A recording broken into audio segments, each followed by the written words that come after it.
안녕하세요. 반갑습니다. 야주식 재무보고 놀자 신복TV의 신복입니다. 반갑습니다. 반갑다고 하기에도 정말 오늘은 정말 기분이 별로 안 좋은 날입니다. 우리 주주님들도 지금 깊은 빡심에 지금 분노 하시는 분들이 상당히 많으실 겁니다.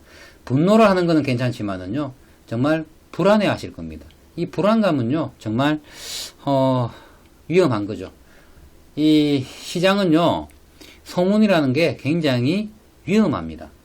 그래서 제가 유동성 위험에 노출이 되어 있다라고 찌라시가 나와가지고 EDGC를 공격을 하더라도 저는 유동성 위험 없다라고 계속 말씀을 드렸고, 전환사채, 이 나올 거 아니다라고 내가 말씀을 드리면서, 그렇지만 소문이 그런 식으로 흘러가게 되면 나올 수 있다라고 말씀을 드렸죠.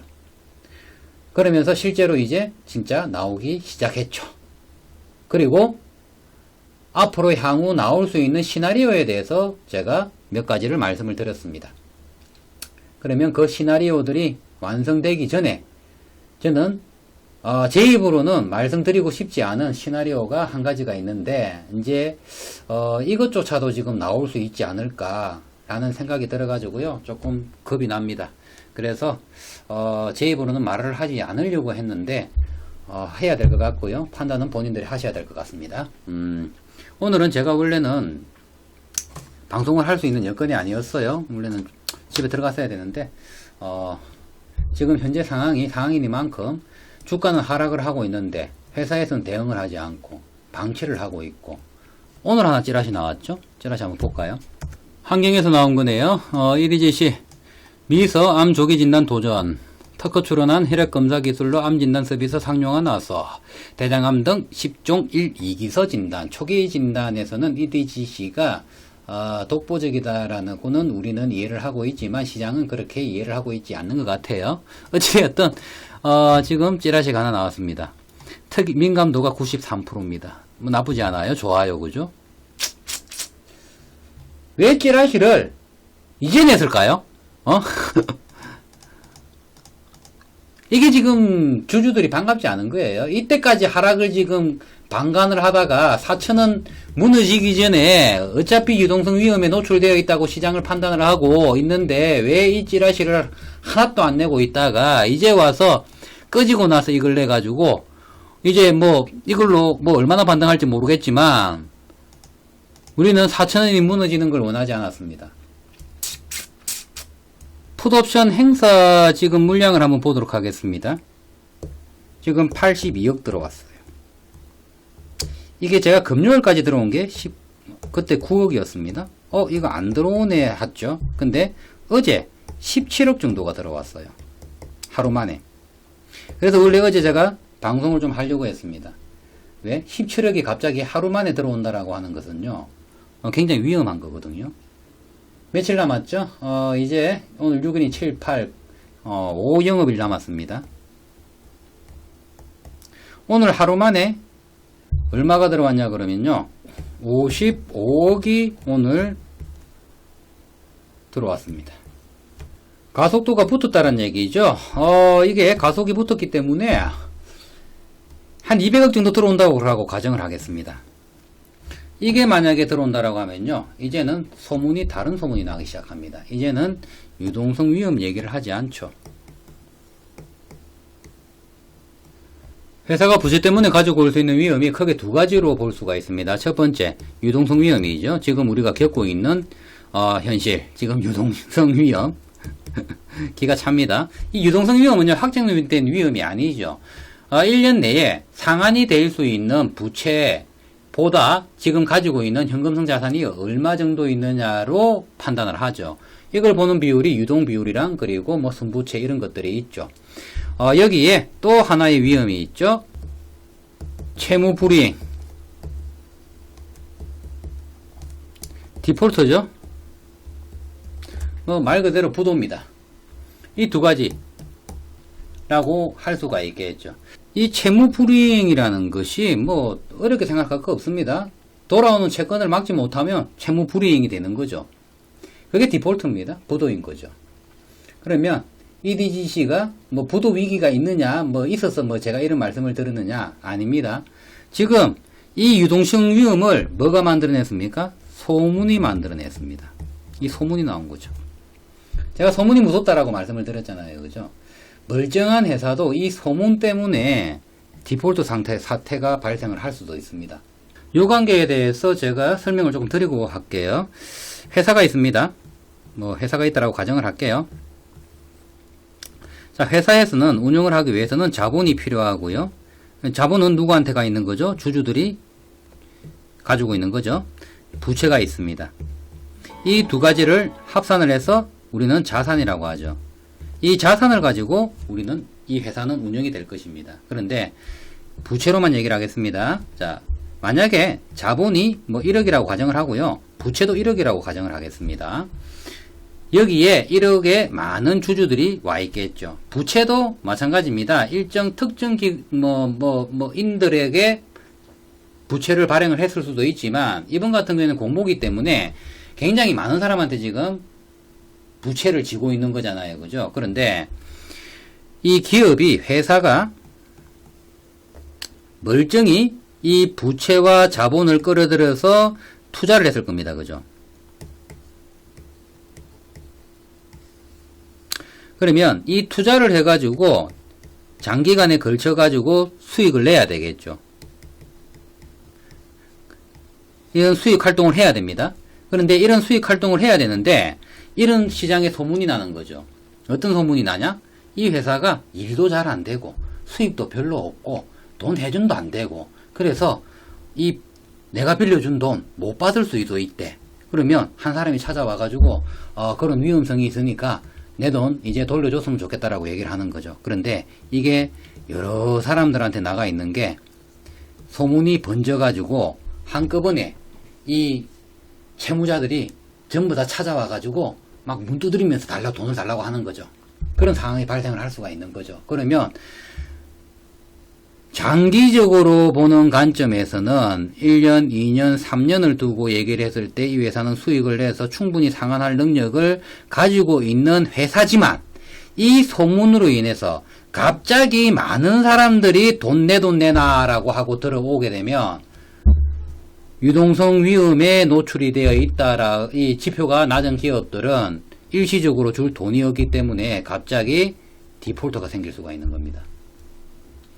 그래서 그렇게 망하는 경우도 있는 게 시장입니다. 그런데 이거는 이제 자금 조달을 못했을 때죠. 이 돈을 가지고 오면 그러면 최소한 이제 갚을 수 있는 시간을 주는 거죠. 전화사채 같은 경우는 지금 13일까지 신청을 할 수가 있고요. 갚는 거는 11월 2일이죠. 이게 제가 왜 말씀을 드리냐 그러면요. 지금 만약에 제가 200억이 넘게 들어온다라고 가정을 한다라고 가정을 하면요. 자, 200억이 행사가 됐습니다. 지금 현재 반기 기준으로 제가 420억 정도 현금 자산이 있는 걸로 유동성 자산이 있는 걸로 알고 있습니다. 그러면 뭐죠? 250억 이게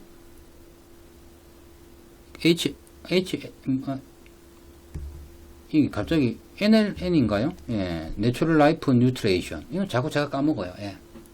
NLN 250억 빠져나갔을 겁니다. 그러면 170억 정도가 있겠죠. 이게 7월 기준입니다. 그러면 8월달, 9월달 지출 조금 더 있다라고 하면 150억 미만이 지금 현금이 있을 겁니다. 자, 요거는 이제 팩터예요. 이게 팩터입니다. 자, 그러면 200억이란 돈을 11월 1일인가요? 3일인가요? 1이라고 할게요. 이날 갚을 능력이 없는 게 팩트가 돼버리는 거죠. 이 이후에 지금 제가 말씀드리는 전환사채라든지 전사채 발행이라든지 아니면 유정, 이 방법은 이거밖에 없다. 사채 발행을 한다, 추가적인 사채 발행을 한다든지 유정을 한다든지. 지금 현재 보이는 관점에서는요, 제일 좋은 거는 3자 배정이죠. 이게 지금 가장 좋습니다. 전사채가 들어가가지고 부채를 카드 돌려막기 하네? 이거 안 좋죠. 물론 뭐 이것도 어떤 경우로 발행을 할지는 잘 모르겠지만 이거는 뭐 확실히 실행이 돼야지 뭐 확실한 거고요. 그러면 주주 배정이냐? 지금은 주주 배정은 이거는 가망성은 전혀 없습니다. 주주 배정이 나오면 우리는 다 도망가야 된다고 제가 말씀을 드렸잖아요. 다 도망가야죠. 근데 주주 배정을 하려고 그러면요. 최소한 이런 시장에서 위기감을 느끼고 투매가 나온다라고 하면 뭐 이렇게 하락을 끌고 온다라고 하면 최소한 회사에서 주가 방어를 했어야 됩니다. 그래야지 주가 방어를 해야지 주주들한테 손을 벌릴 거 아닙니까? 우리 이거 지금 들어오는 거 막아야 돼. 유정 좀 해줘. 받아줘. 주주 배정 방식. 그런 기업들 많잖아요. 그죠? 그럼 최소한 주가 하락을 방어를 하는 모양을 갖췄어야 돼요. 근데 전혀 갖추질 않아요. 그냥 방관. 그러면 이건 아니다. 그럼 요거 둘 중에 하나가 확실시 되겠죠. 여기에서 화가 나는 부분은 뭐냐 그러면요. 기본적으로 이런 갑자기 멀쩡한 회사가 소문에 의해 가지고 갑자기 많은 돈을 갚으라고 쳐들어오게 되면 회사는 이 부채를 진 사람들이 우리 회사는 충분히 기간에 걸쳐 가지고 수익을 실현을 할 수도 있고 니들 돈을 갚을 수 있는 능력이 충분히 있는 회사다라는 것을 원래는 보여줘야 돼요. 근데 그래서 제가 솔젠트 지분 매각으로 그런 걸 보여줘야 된다라는 거를 제가 가서 얘기를 한 거고요. 우리 주주님들께도 이런 경우의 수가 나올 수 있기 때문에 솔젠트 매각으로 빚을 가지고 채권을 가지고 있는 사람들을 이 회사는 우리는 주주로서 이 회사는 니들 부채 충분히 갚을 수 있는 능력을 보여주는 그런 사전에 보여주는 안심을 시키는 그런 행위를 가지고 오기 위해서 솔젠트 매각이 필요하다라고 선제적으로 필요하다라고. 왜? 우리는 주가 4천원 일 무너지는 걸 보고 싶지 않기 때문에. 그래서 제가 주주님들한테 솔젠트 매각 필요하다라고 말씀을 드린 거고요. 이제는요. 이 회사는 지금 EDGC 같은 경우에는 뭐 물론 적대적 관계에 있는 기업이 됐든 본인이 됐든 누가 되었든 간에 이제는 언론을 통해서 지금 현재 제가 전환사채가를 발행을 하고 이거를 해지를 시키고 유동성 위험 해지하고 갈 것이다라고 하는 거는 사후의 얘기인 것이고요. 그러면 사전에 또 다른 소문이 이제는 충분히 나올 수 있는 구조가 되어버렸습니다. 적대적 관계에 있는 기업들이 요걸 이용을 해가지고 요 내용이죠. 현재 지금 돈 부족하다. 200억 넘었다. 이제는 채무불이행 나올 수 있다라고 소문을 내는 거죠. 그럼 주가 어떻게 되겠습니까? 아찔한 거예요. 이 생각하니까 제가 이거를 사전에 생각을 하니까 아찔한 겁니다. 그렇지만 사후 관리는 충분히 저는 할 수 있다라고 생각을 하기 때문에 저는 이번이 사실 저는 내가 EDGC를 투자를 하면서 가질 수 있는 최고의 기회라고 저는 받아들이고 있습니다. 그래서 제가 어제부터 미주에서 지금 수익 나고 있는 것들을 지금 현금화로 지금 바꾸고 있고요. 만약에 이런 소문이 양산이 된다? 그러면 주가 하락 가지고 올 거고, 그러면 사후 관리 충분히 될 수 있는 구조가 나오기 때문에 저는 이번이 기회다. 뭐 그렇게 생각을 하고 있습니다. 저는 뭐 그렇게 생각을 하고 있어요. 근데 이건 제 생각인 거고요. 선소문 후 관리 뭐 이렇게 되겠죠. 어찌되었든 우리 주주님들, 저는 뭐 매수 시나리오가 이번에 이제 변동이 생기겠죠. 원래는 제가 이제 1년 동안 더 지금 뭐 일단 제가 이제 월에 가지고 오는 수익에서 뭐 일정 부분 생활비 빼고 계속 매수를 하려고 했고요. 그리고 제가 이제 비중이 뭐 EDGC가 60%예요. 그리고 현금이 지금 한 20%, 그다음 한 15%, 그다음에 지금 해외가 지금 25% 정도 요렇게 지금 구성이 되어 있는데 해외를 지금 계속 저는 빼가지고 원래는 1년 동안 이거를 제가 매수 시나리오를 가져가려고 했는데 이번에는 이게 만약에 이런 소문이 나가지고 소문을 낼 수 있어요. 왜? 이전에는 이걸 가지고 뭐 디폴트 위험이다 이렇게 하면요. 오히려 자기들이 공격을 받을 수가 있습니다. 왜? 사실관계가 아니기 때문에. 그런데 이제는 200억이 만약에 들어온다라고 하면 이런 소문을 적대적 관계에 있는 사람들이 양산을 해낼 수가 있는 거죠. 이게 절대적 관계에 있는 기업이 낼 수도 있고요. 아니면 전사채 받는다라든지 3자 배정으로 유증을 받는다라든지 이런 쪽은 주가가 하락을 해야지 좋겠죠. 그러면 그쪽에서 양산을 할 수도 있고 여러 가지 뭐 방법으로 양산이 될 수도 있습니다. 이게 이제는 양산을 해내도 이거를 왜 사실관계가 이렇기 때문에 이게 음해한다라고 할 수는 없을 것 같아요. 그래서 이런 소문이 날까 싶어가지고 제가 사전적으로 솔젠트 매각 꼭 필요하다라고 지금 계속 주장을 한 거고, 왜? 솔젠트 매각으로 현금성 자산 들어오면 이게 사전적으로 방어가 되기 때문에 뭐 상한도 들어오지도 않았을 거고요. 왜? 갚을 수 있는 능력이 있다라는 걸 회사에서 보여줬잖아요. 그럼 보여줬는데 굳이 가가지고 돈 갚아라라고 할 이유가 없죠.